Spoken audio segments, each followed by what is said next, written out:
hear it, you're like, I'm not gonna bump to this song, but then you start catching a vibe. I'm sorry, not sorry. Yeah.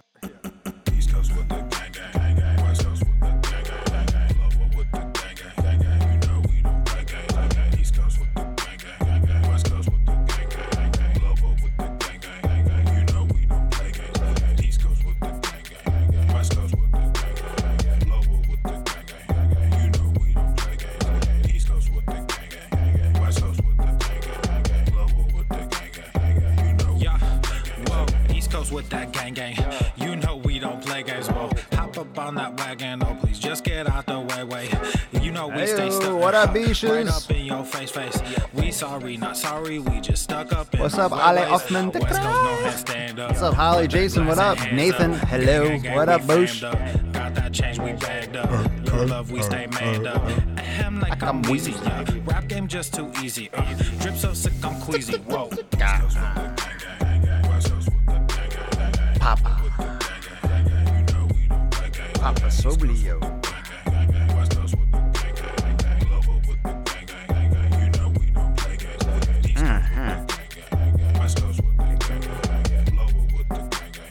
Ooh, deadlifts. What y'all pumping today? Did you guys pump? Did everyone pump? I don't think I'm pumping today. I think it's just gonna be a mobility yoga day. I am fucked up.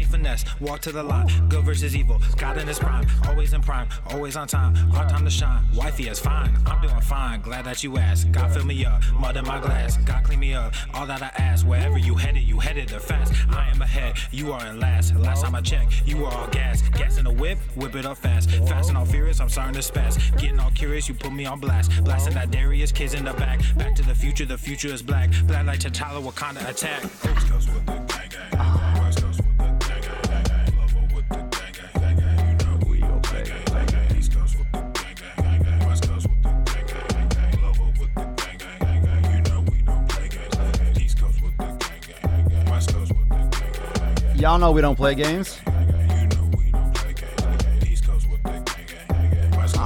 Well, sorry, not sorry, Ash. Live wins. Live wins. Live is undefeated. We undefeated live, fam. We are undefeated with the sleazy live. Getting swole. Everyone's getting fucking yoked. I wish it was. I wish you could do live audio where you just listen to me. You could close the visual. You know, close the phone. You can just listen to me live. You don't have to watch it live. I'm sorry, not sorry. Maybe someday. I'm sure there's something out there that does that. Gang, gang, gang, gang. You know what was time? Papa Swole. It's Papa Swole. Yes, sir. Yes, sir, Daddy Swole. Yes, sir. Yes, sir.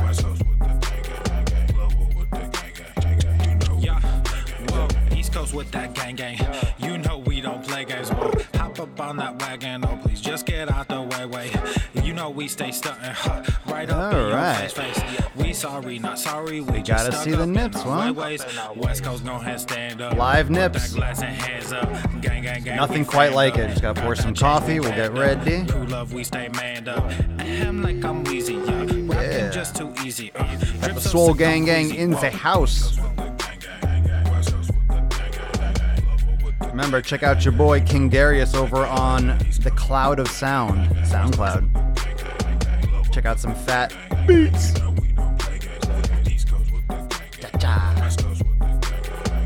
Making gains.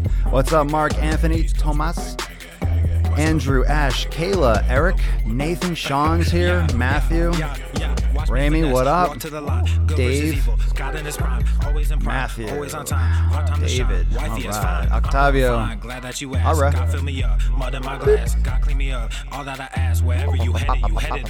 Boom. Alright, shall we dance?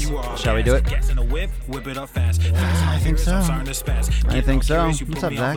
What's up, Z?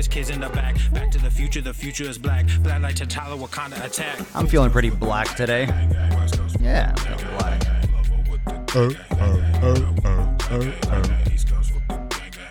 Let's go. So, Papa Swole. sick fucking gains. Sick gains. The sun is shining, the birds are chirping, the bacon is sizzling. Welcome to the Sick Fucking Gains Show. Ha ha. Testing. Testing. Testing. Testing. Testicles. This mic on? Testing. Testicles. Welcome everyone to episode 1006 of the Daily Mother Swole, the most muscular Swolecast, Beercast, Broadcast, Gamecast, Mancast, Pimpcast, Sleevescast, and Slaycast in the realm, because when I flex, you flex, we all flex our biceps. Welcome to Hump Day. Happy 1006. I hope you're all having an amazing week, and I'm having a great week. There's a lot of construction going on out there. For some reason, right now, they decide to have the bulldozer going back and forth. So if there's some background, I apologize, but it's not like anything weird on your end. If you're hearing it, it's because I'm fucking hearing it. And I'm hearing it through these headphones. Like, I am hearing that shit. So I'm not pleased, if you can imagine. But I didn't want to do a late Swole. I didn't want to wait until they shut everything down. I don't like to wait. I don't like to put off the gain. So unfortunately, we got some guests outside, but maybe he's bulldozing right now, and maybe he's got the headphones in. Maybe he's got he's got the AirPod game strong, and he's listening to the Daily Swole. So maybe he's watching us live.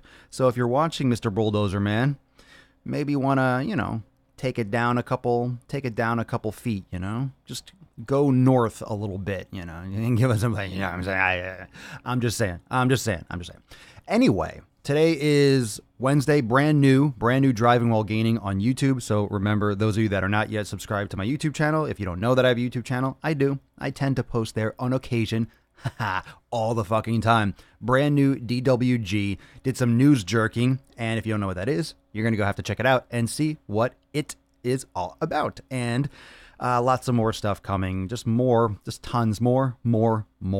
When in doubt, more. Really, that's what it is. That's what it is when it comes to content, when it comes to what I do. It's like, more. What should I do today? Should I put, more. It's just more. It's just more. Always more. But more when it comes to content, but not necessarily more when it comes to training. So today's episode 1006, Deloading 101. I want to talk a little bit more about active recovery and what deloading actually is, because a lot of you are starting off on your gain journey, and believe me, I was there. I remember what it's like to start, and I remember what it's like to take days off or to avoid taking days off. I remember what it's like to fear the muscle loss, fear what it's like or what happens when you take a day off. Because when you're training, you will feel inflamed.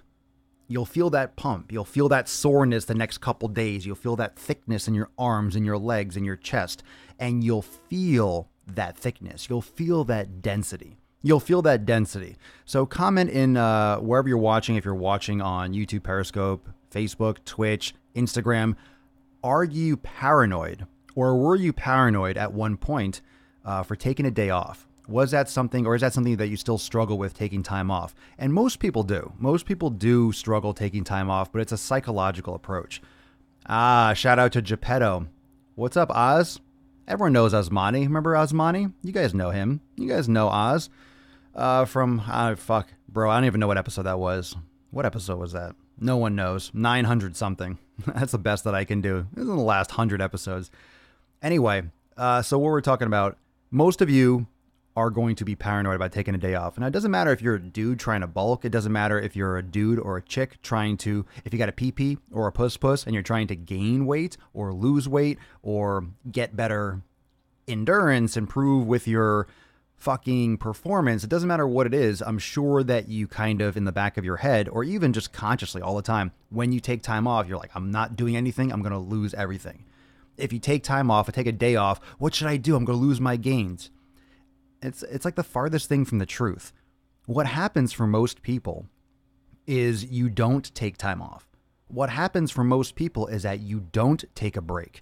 What happens for most people is that you don't give your body a chance to heal, and that's going to come out as tendinitis. It's going to come out as an injury. It's going to come out as fatigue, and this is what's known as overtraining. And a lot of people chronically overtrain. And I want to explain why overtraining is a misunderstood concept, because it's not just about everything that you do in the gym. A lot of people call overtraining, oh, you're training too frequently. Not the case. There are many, many different factors and different ways in which you can overtrain. You can overtrain by training too much, by going too heavy, by not giving enough rest days, by not... Any number of things can lead to overtraining. What happens in our society is that people are chronically starting from behind the starting line. And what I mean by that is you're not fully recovered and on an even slate when you start training. People are chronically sleep deprived as it is. Let's say you're just starting a training program. You don't want to overtrain. You're already starting behind. You're not like a clean slate, a perfect person. You have muscle imbalances. You're chronically sleep deprived. Your nutrition probably sucks. Your hydration probably sucks. You don't have the proper foundation physically with mobility or anything of that sort. So you're starting behind the 8 ball. You're not starting from like a 0 level. You're starting behind. So your body is already susceptible or at a higher susceptibility to injury and to overtraining. And another aspect of overtraining is that it's not just physical. Injuries isn't the only thing that overtraining can lead to. Overtraining can have 30, 40, 50, 60, 100, any different combination of different symptoms like fatigue, loss of appetite, just depression, low mood, irritability. There's so many different ways that overtraining can come out as, and it's hard to pinpoint it sometimes. You just might be in a bad mood. Okay, something happened. Doesn't mean you're overtraining. But there are certain signs physically, but then there's also emotional signs that means you could be overtraining. You could be doing too much. So what does deloading mean, and how does that come into play with your programming? A classic deloading concept, a lot of you will probably have heard this before. You've heard of deloading in the sense of a deloading week. We'll put quotes, a deloading week. The idea, or what deloading means, is less load. You're taking away the load. You're taking away the intensity of what you're doing for a given period. Deloading does not have to be for a week. That's very arbitrary. Just like how we measure a training cycle, 7-day cycle. It's because the calendar works like that. It's easy for humans to understand. So we call it a deloading week. It could be a deloading 2 weeks. It could be a deloading month. It depends on what you're doing for training. It depends on a lot of situations. If you're an elite athlete, for example, let's talk about, the Super Bowl the season just ended. So those people that were on the Super Bowl teams, their season went the entirety. Some other people have been off for a month because they didn't make the playoffs. But after the season, football players don't go right into training camp. Obviously, that's what's called the off season. Now, sports are very unique in the sense that they have a long progression, but in it, and I'll explain why that's important and why that's different from the way you should be training. But there's an off season.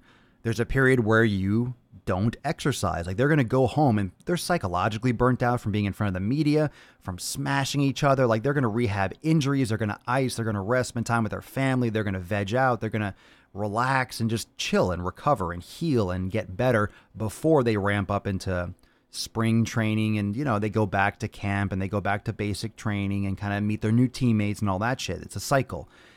What happens as opposed to that, and there's a different season. There's the off season, there's the preseason, there's like spring training, and then there's the on season, which is the regular season. So you have this cycle, but the problem is, the average person, I'm an average person. I got a great beard and I got long hair, but I'm an average person. I'm not a professional athlete.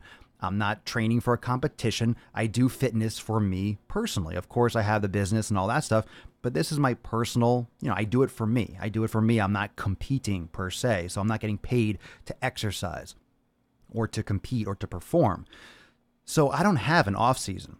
And 99.9% of the people that go to the gym don't have an off season. They just train all the time. And that's what keeps a lot of people from getting results. Not only are they chronically behind, they're chronically sleep deprived, they're chronically eating improperly or not the right foods, they're chronically not hydrating properly, they might be doing too much in the gym. So with all these different aspects, it's not so much is your training program good, but also is your recovery good? Because with that fact that you're not really at a good starting point because of lack of sleep, you're not recovering enough really just to be alive. Even if you're not exercising, if you're not getting enough sleep every night, you're not sufficiently recovering basic processes to be alive effectively, let alone do a lot of extra physical energy. And I'm not saying if you're not sleeping properly, you shouldn't exercise either. That's helping you more than it's hurting you. However, proper recovery is everything. So if you're not giving yourself enough time, yes, between resistance days, fine. But if you're not giving yourself enough time to recover on all aspects, like those deep recovery periods and also those superficial regular recovery periods. So for me personally, because there's no set off season, I don't have an off season. Hey, I'm off for the next 2 months. I don't do that. I also don't like deload weeks in the classic sense. I don't like the idea, oh, I'm a deload week. I'm just going to do some light cardio and some light walking. I think there's always something to be done to move you forward. I don't like to think of deloading weeks the way everyone talks about them, because most of you, when you think about deloading or taking an off day or taking a day off from the gym, it's seen as a negative. It's like you're stepping back. You're not doing anything to progress yourself. That's why all my content is so hard on mobility, on active recovery and yoga, because that's not a step back. That's a big step forward. You're making massive progress by recovering properly. You're not moving backwards because you're not in the gym. You're moving forwards because you're not in the gym. That's what's moving you forward. You're not building muscle in the gym. You're not making progress in the gym. You're making progress when you recover properly. When you go in the gym, you're breaking shit down. You're damaging your muscle fibers. You're putting stress, physical stress, on your body, and also as emotional stress too. You're putting stress on your body. And if you put certain stress on your body on a regular basis, guess what happens? Your body adapts, and then that adaptation to that stress results in endurance, elasticity in muscle tissue, for example, more muscle mass, strength, all those things that we come to know and love, that we try to get from working out. So that's what we want, and that's what we get as a result of putting chronic stress. However, that chronic stress is also chronic stress. See, we think of emotional stress as not good, like, oh, I'm stressed out. Well, what do you think you're doing when you're going to the gym? You're giving your body physical stress. And there's nothing wrong with it, because obviously if you want to learn something or learn a new skill or challenge yourself, let's say you're playing guitar, you're learning math or some shit, you're stressing yourself mentally and you have to learn it and overcome that. Your body adapts, you learn things and you grow, you gain knowledge, you gain expertise, you gain skills. When it comes to the gym, you need to allow yourself to adapt. But that same type of adaptation needs certain seasons. You need to back off to allow for full recovery, to avoid that overtrain, to avoid injury. One of the biggest things that sets people back from making constant progress or making long-term, I guess, more, I would say more dramatic progress, more pronounced progress, is the fact that people get injured. And a lot of what these injuries are, the chronic injuries, chronic back pain, sciatic issues, shoulder issues, neck issues, these are knee problems like tendonitis. Those things are preventable. Like, they're legitimately preventable. Most people get those because they don't fix the problem. They stop until the pain goes away and they come back and crush. So a deload week, just doing nothing, relaxing, not doing resistance training. Okay, I understand if you don't want to do resistance training.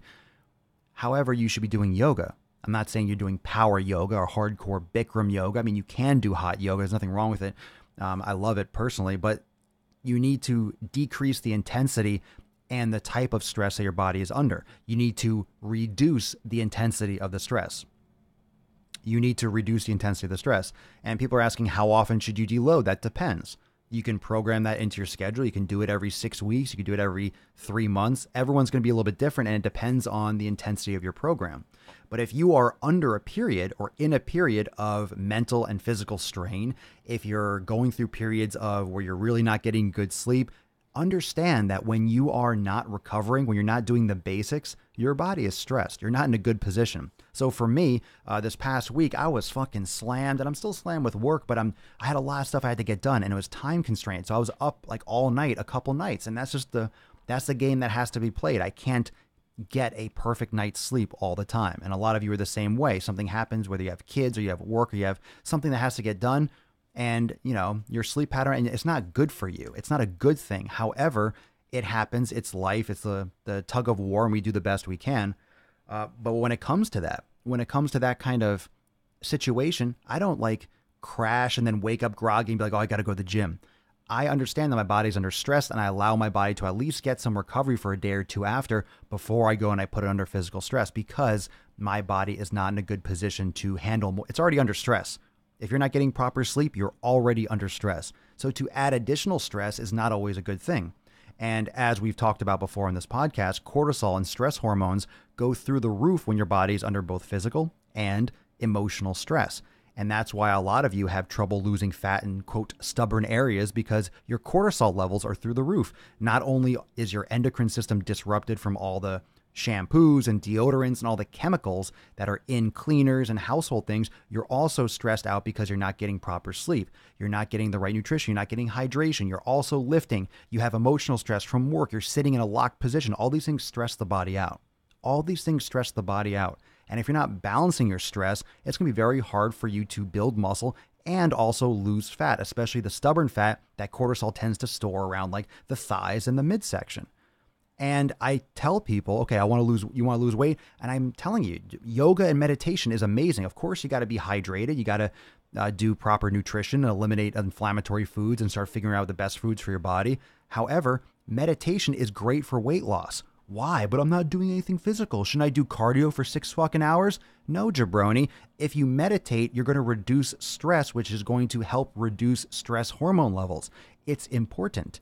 Meditation is great recovery, psychological and physical recovery. So is yoga. It's like a moving meditation. It's periods of movement activity, physical activity, but it's also mental relaxation when you can actually de-stress and start to balance out the fucking hectic lifestyle that most of you have. That's how you can really dramatically increase and improve weight loss.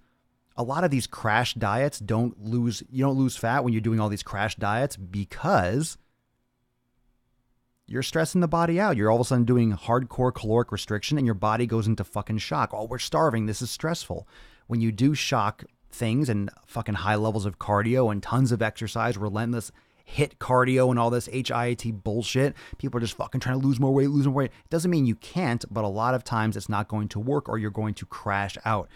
People work at a fervent pace and get addicted to exercise. You get addicted to that feeling when you're doing something every day. And people make excuses. Oh, I'm a type A personality. Oh, I have to do it. No, you need to fucking do the opposite. That's why you look like shit. That's why you're worn down. I don't care if you have a 6-pack. It doesn't mean you're healthy. You're killing yourself. A lot of people sacrifice the long term for the short term. They just don't see it. You get used to whatever you do. If you're always on the move, you get used to always being on the move. If you're always at home, you get used to always being at home. If you get used to doing a certain type of training split, you get used to doing a certain type of training split. If you get used to working out first thing in the morning, guess what? It's going to feel weird if you work out in the afternoon or the evening, and vice versa. If you work out in the evening all the time, it's going to be hard. You're going to feel a little bit funky working out on an empty stomach in the morning. You just get used to things. So it's not that anything else is right or wrong or good or bad. It's you get used to something and you forget how bad it is because you don't see it. You don't see it because you're in the middle of it. Think of it like a relationship. When you're in a bad relationship with man, woman, doesn't matter who you are. When you're in a bad relationship and everyone's telling you get the fuck out, you're like, yeah, well, maybe they'll change it. You don't see it until when you're in it. When you leave, you're like, what the fuck was I thinking? Because you're in the middle of it. You're biased. You're clouded. Your judgment isn't sound. The way you feel isn't always a good determinant. I always say, listen to your body. Your body doesn't always know. You have to listen to your body, but you also have to step back and see what's going on. And if you're having issues, you're having struggles and things aren't changing, guess what needs to change? Something. If you're not getting the right results, then doing the same old shit's not going to fucking work. Your body and this logic is telling you this is not working. If you haven't lost any weight, let's say you have a lot of extra weight to lose, you have 50 pounds overweight, for example, right? And you haven't lost a pound. You haven't lost any extra body fat. And you've been measuring and checking things out properly and, assessing it the right way. Let's say everything else is and for factual, you haven't lost a pound of fat in 6 months. You're not doing something right. Okay? And it's okay for it to be your fault because you're making the decisions that's leading to you're doing everything. No one's doing it to you. So you have to take responsibility for you're doing something wrong. Fine. Okay. What am I doing wrong? What can I do better? Let me look at my, things like toxins in my house. Let me look at my stress levels. How's my sleep? Am I meditating? Am I hydrating enough? What foods am I eating? Let me try taking this out. Let me try doing this. Like, people are so random with their exercise and nutrition. People are so random with shit. You can't even test something. That's a huge problem. People are so inconsistent. You don't even know what you're doing now. So how can you try something different? Think about this. How can you do something different if you don't know what you're already doing? That's a major problem. Most people can't even tell you what they're eating regularly, what they're doing regularly in the gym. So when they ask me, hey, what should I be doing different? I'm doing X, Y, and Z. Like, well, what about this? What are you doing for this? And they're like, well, I don't know. Well, I can't tell you anything. You can't just give vague shit. I've been training for a while, but I'm trying to lose extra weight. What should I do? I have no fucking idea. I didn't get any information, but these are the messages I get all the time. Oh, I've been training for 6 months and I haven't seen anything gone. I've been lifting weights and eating right. What should I do? No fucking clue, because you didn't give me any information. A lot of people eat food, aka everyone. A lot of people go to the gym. Okay. A lot of people think they eat clean. Okay. So there's no information there. And that's why when I get those questions for the Sunday Funday Q&A, I come off and I'm like, I don't know what the fuck you're doing. So how can I help you? How can I give you any kind of response? And usually that's because that person doesn't know what they're doing. They're very vague. They're not specific enough. They haven't been looking at it closely enough. And once you understand that, it matters. It matters what you're doing, because if it's not working, you need to know that that does not work. If you're just doing random shit and you think you're doing all these things, okay, you probably are. You're probably right. You're doing so many different things. But that's the problem. You're doing so many fucking different things. You're changing so many different fucking things all the time. How do you know what to change? How do you know what is working, what isn't working, if you don't even know what the fuck you're doing half the time? And you can't be changing shit every week. You have to be consistent in order to see if it's working or if it's not working. Okay? Most people want to see results in a couple weeks. Doesn't happen. Maybe when you first start training, you'll get stronger quicker. Maybe when you first start training or you first start eating better, you'll lose some water weight and some fat. But then it's going to plateau pretty quickly if you're doing random shit, or you're not consistent enough, or you don't have the right support system and the right accountability and people around you telling you the right shit, not people that are telling you to go get fat burners or weight gainers, or to do these, stupid fucking cleanses, or drink these teas, or do this group exercise program. Like, you need something specific that can be tailored to you, not a group of people where there's like 40 people in a fucking room all doing the same shit. That's ridiculous. You can't pay attention to everyone's form. You think that every 40 fucking people are the same? There are massive group exercise programs out there, CrossFit included, and all these things. It's not for everyone. The same workout isn't for everyone. I don't care if you can adjust the weight. I don't care if you could scale a workout. The same movements are not the same for everyone. Not everyone should be doing the same type of shit. And very few programs out there can be manipulated and customized for all levels.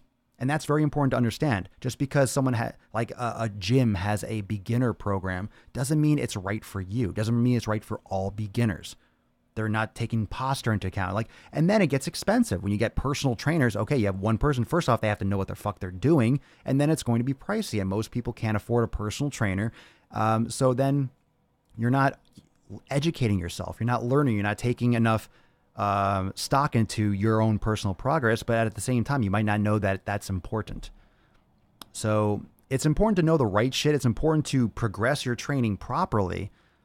Because if you're not deloading, if you're not taking those periods off, if you don't know what the warning signs are, and you don't know how to consistently, quote, deload, active recover during your programming.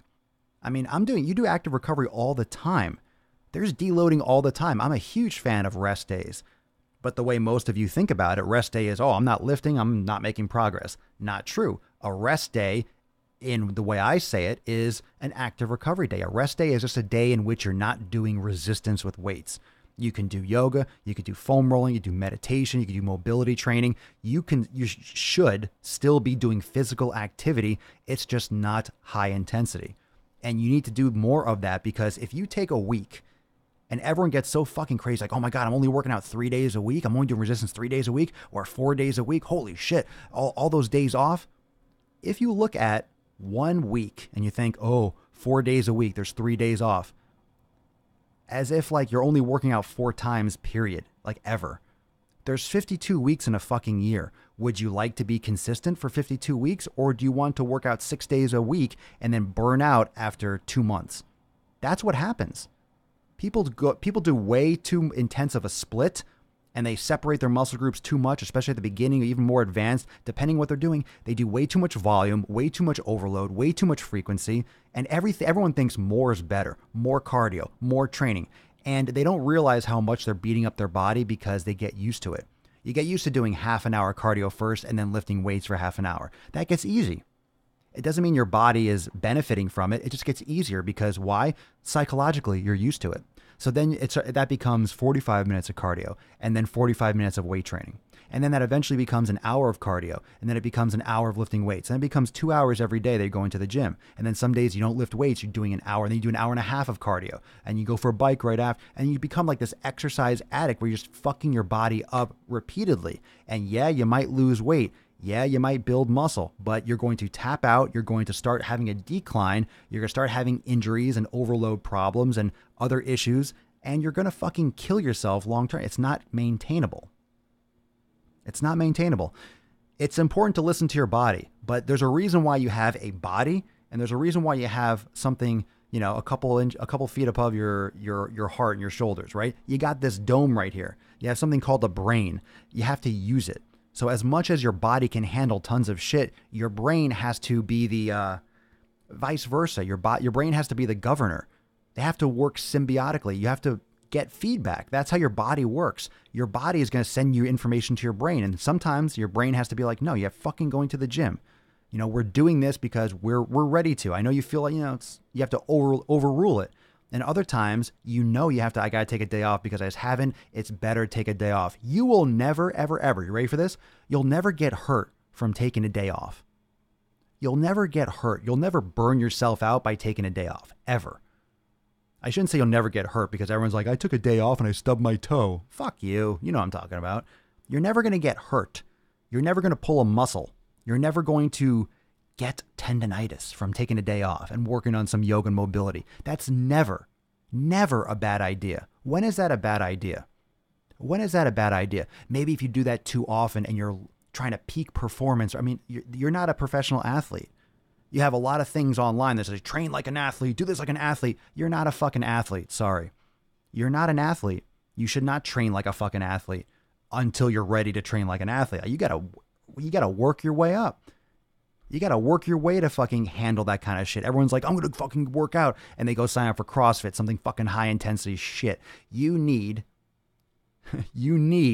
to approach your fitness understanding that you are a human being that's going to be alive for 40, 50, 60 more years. And you need to plan for that because you might want to walk when you're 60. You might want to have a heart that's functioning properly when you're 70. You might not want to have massive trauma from working out too fucking hard and having major hormone issues when you're in your 50s because you blasted yourself with this endurance bullshit for 30 years. Like, this is stuff that we need to talk about because people are starting to exercise younger and younger, and that intensity is only increasing and increasing.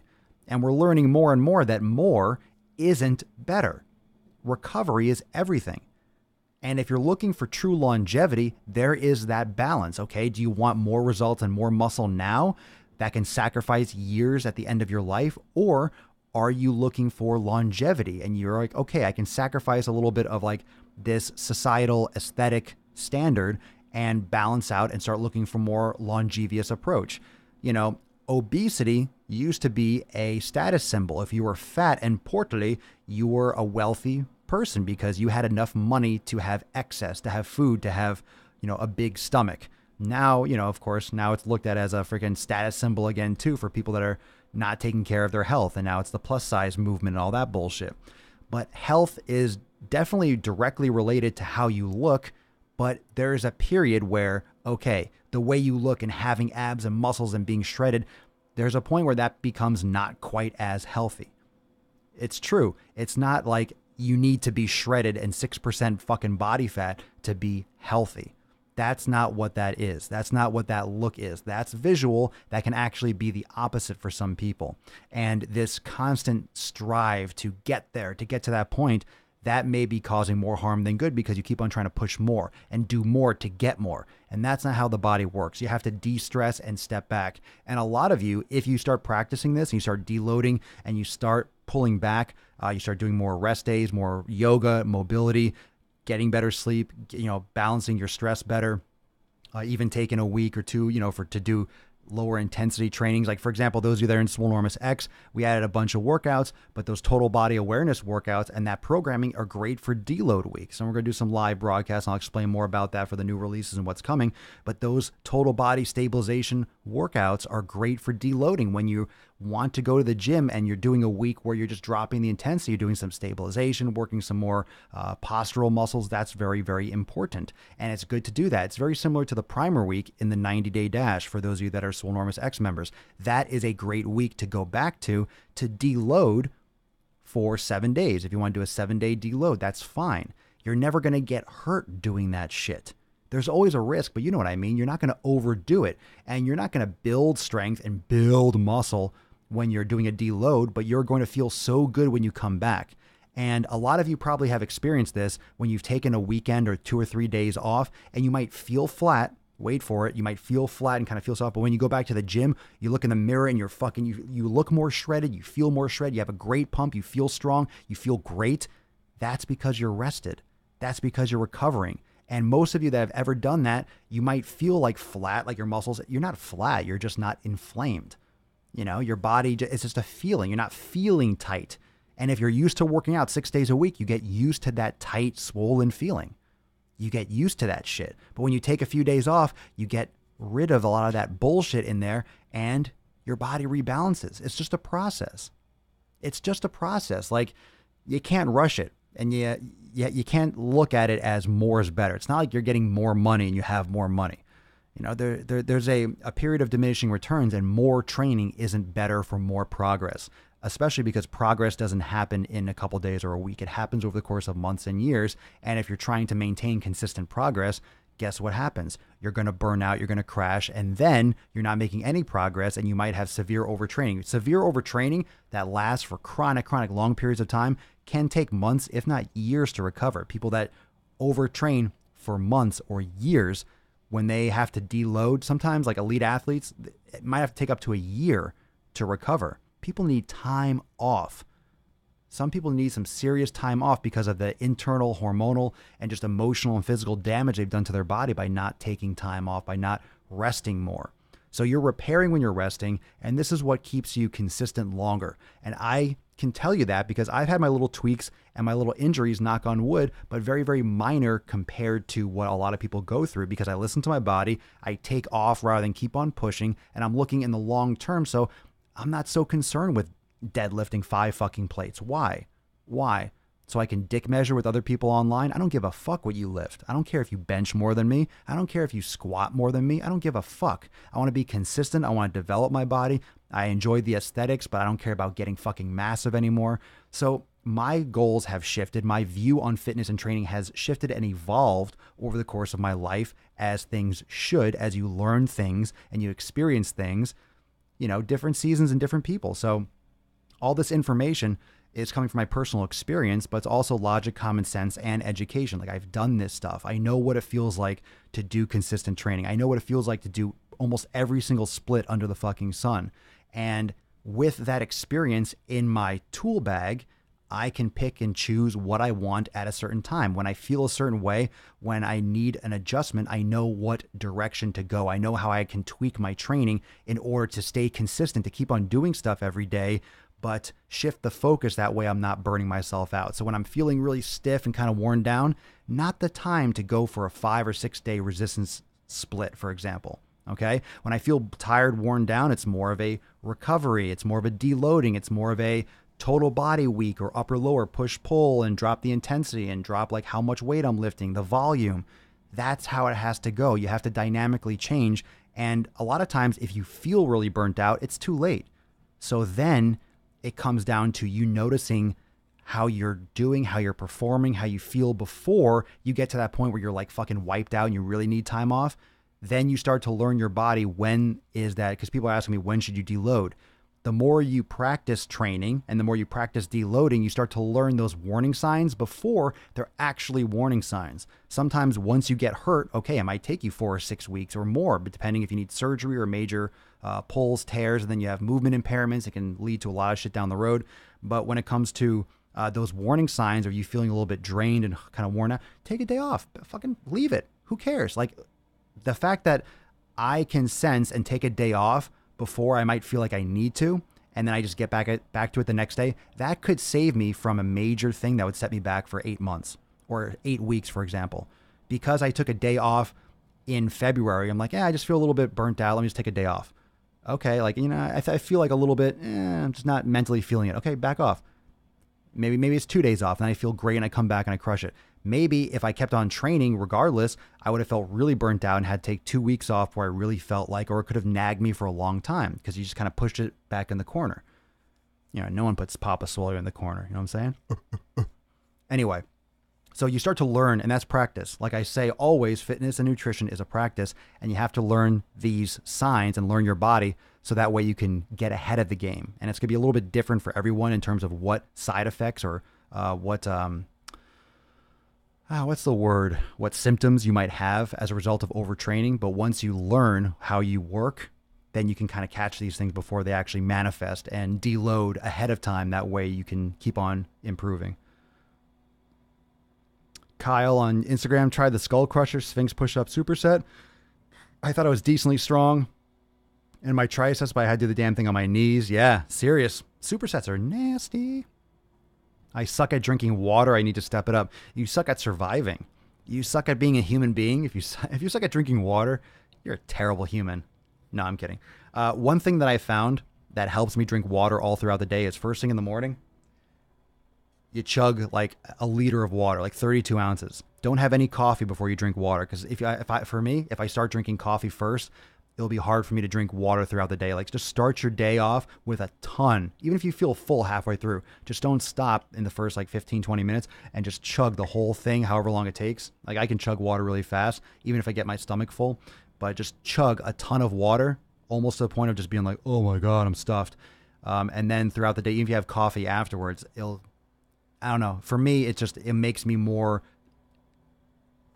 I just think about water more throughout the day when I start off with water. If I drink coffee, it'll just kind of shut off. And plus, coffee is a diuretic, so you'll kind of lose extra water too. So make sure you're drinking water first thing in the morning. And don't do like, I drink 12 ounces of water. Drink more. Just pound fucking water. Get off to a good start. Because you're not drinking all night long. So actually, you know what? Everyone here just heard me. You know when everyone talks about drinking water, everyone's like, oh shit, you just feel thirsty because all of a sudden you think about it. So let's take a moment. I'll look at some comments. I'll answer a couple more while we all take a sip. So drink your water right now. Everyone take a sip.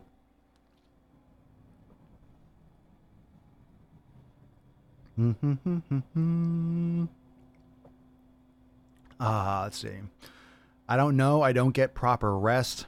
I mean, there's so many things you can test for that too. There's all these different mechanisms for sleep, like headbands, wristbands. There's all these different apps that can help you measure whether or not you get deep sleep. It's hard to get good ones, and that stuff can kind of get expensive, all those gadgets and gears. Let's see here. Oh, I'm really old on these comments. Let me see. I'm on my day 3 of the primer week, and I love it. Nice. Yoga meditation is great post-workout for sure, Jason. Good for you. Donna, hope you're having a wonderful day. I'm enjoying your workouts, the one I can do that don't hurt my parts, my body that recover from back surgery. Well, good for you. Excellent. Eric Dean, past injuries have stopped me from caring about PRs. I'd rather keep lifting and not be hurt rather than setting a new PR. For anyone that's ever had an injury, if you're listening or watching and you have an injury or you've had an injury, the only goal you have moving forward really is to not get injured again. And you have to be careful that you don't like just go too easy on your training. But my point is that once you have an injury, you really appreciate staying healthy, and that becomes your priority. It's like, I don't want to lift more weight. I've hurt myself before. Let me just do some more yoga, and I'll do some other stuff that I know won't. It's just decreasing your risk, and deloading helps you decrease your risk, because if you have less risk of getting injured, then you have more probability of seeing progress and being healthy. It's like, who wants to be fucking hurt?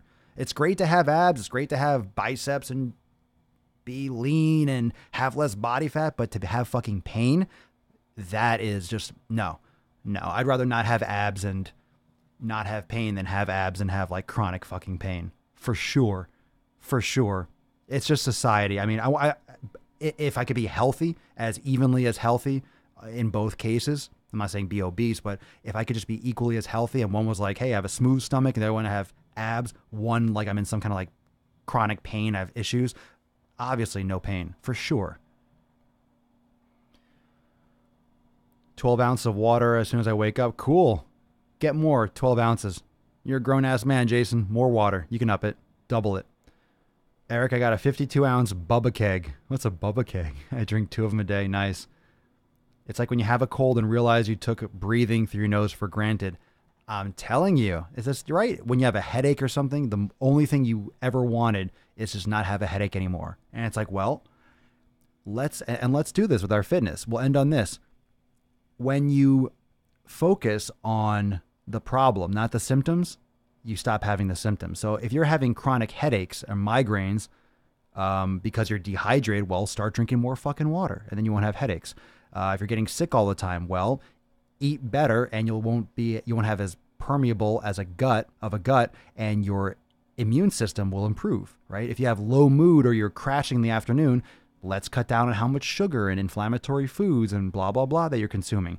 If you need, right? There's all these different things. So instead of just taking Motrin or, just going and getting a massage, it's going to be temporary for relief. Like you have to start to fundamentally approach your fitness and your health by fixing the problems. If you fix the problems, you're not going to have the symptoms. It's like, hey, every time I cut my leg with a knife, it bleeds. It's like, well, let's keep you away from knives and then you won't have to worry about a bleeding leg. That was the first thing that came to my mind. The first analogy was like knife and arm. And I'm like, that's not really appropriate.